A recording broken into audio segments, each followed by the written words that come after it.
تقارير صحفية كتنشر واحد الخبر مثير للجدل والسخرية. كيقول باللي الاتحاد الجزائري لكرة القدم كيدرس الانسحاب من الاتحاد الافريقي لكرة القدم.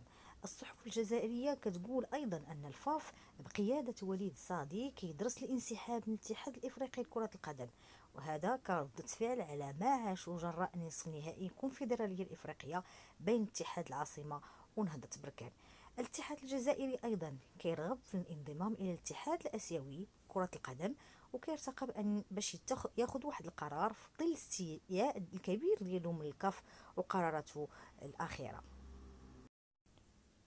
خبر آخر تيفيد باللي فوزي القجاع رئيس الجامعة الملكية المغربية لكرة القدم ورئيس لجنة كأس العالم 2030 كيفيد باللي أنه موجود في تايلاند باش يحضر الدورة الرابعة والسبعين لكونغرس الاتحاد الدولي لكرة القدم.